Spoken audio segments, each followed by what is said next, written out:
اور ایک رسول اللہ کا نواسا ہے، کربلا کے شہداء کا تذکرہ ہے۔ مجھے اور آپ کو پیغام کیا ملا ہے؟ حاتم طائی کا نواسا اور ایک رسول اللہ کا نواسا۔ حاتم طائی کا نواسا حضور اپنے نانا کی سخاوت کے قصے بیان کر رہا ہے کہ میرا نانا بڑا سخی تھا، میرا نانا بڑا سخی تھا، اتنا سخی تھا کہ اس کے محل کے 8 دروازے تھے۔ اس نے یہ اعلان کر رکھا تھا، ایک دروازہ بند ہو تو دوسرے سے آ جاؤ، دوسرا بند ہو تو تیسرے سے آ جاؤ، تیسرا بند ہو تو چوتھے سے آ جاؤ۔ جب وہ بابا جی اپنے نانا کی سخاوت کے قصے بیان کر کے تھک گیا، ادھر سے حضرت حسین بولے کہ تیرے نانا نے تجھے 8 دروازے بتائے تھے، لیکن میرے نانا نے مجھے ایک دروازہ بتایا تھا، ساتھ یہ بھی کہا تھا دن میں آ تیری مرضی، رات میں آ تیری مرضی، بچہ ہے آ تیری مرضی، بوڑھا ہے آ تیری مرضی، خوشی میں آ تیری مرضی، غمی میں آ تیری مرضی۔ آ کے رب کے سامنے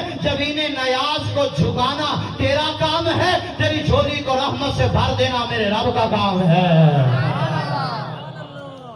ذرا بولیے جھولیاں بھرنے والا کون؟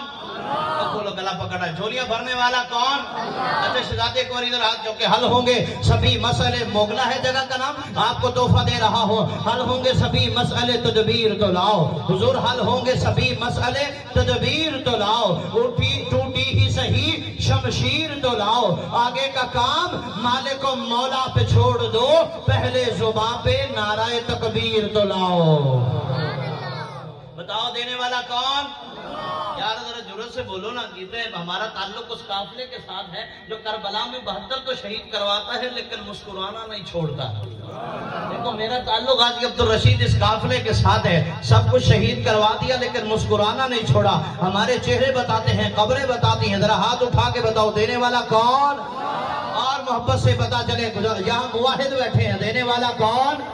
عطا کرنے والا کون؟ ہاتھ اٹھاؤ گے اللہ کسی کمینے کا محتاج نہیں کرے گا۔ دینے والا کون؟ اس لیے میں کہا کرتا ہوں مولا چاہے تو مٹی کے پتلے کو مسجد ملائک بنا دے، مولا تو ہی تو ہے، چاہے تو انسان کو میرے اکابر میرے بزرگوں کا عقیدہ کیا ہے، مولا چاہے تو مٹی کے پتلے کو مسجد ملائک بنا دے، مولا تو ہی تو ہے، چاہے تو انسان کو قلم کے ذریعے علم عطا کر دے، مولا تو ہی تو ہے، چاہے تو رسول باپ کے بیٹے کو آب عذاب میں غرق کر دے، مولا تو ہی تو ہے، چاہے تو نارے نمرود کو گلزار کر دے، مولا تو ہی تو ہے، چاہے تو ایڑی کی رگڑ سے زمزم کے چشمے جاری کر دے، بولتے رہیے، چاہے تو ایڑی کی رگڑ سے زمزم کے چشمے جاری کر دے، مولا تو ہی تو ہے، چاہے تو آسر کے گھر براہیم پیدا کر دے، مولا تو ہی تو ہے، چاہے تو 90 سال کی سارہ کے گھر اسحاق پیدا کر دے، مولا تو ہی تو ہے، چاہے تو 40 سال بعد یعقوب کی بینائی لٹا دے، مولا تو ہی تو ہے۔ نوجوان بولیں گے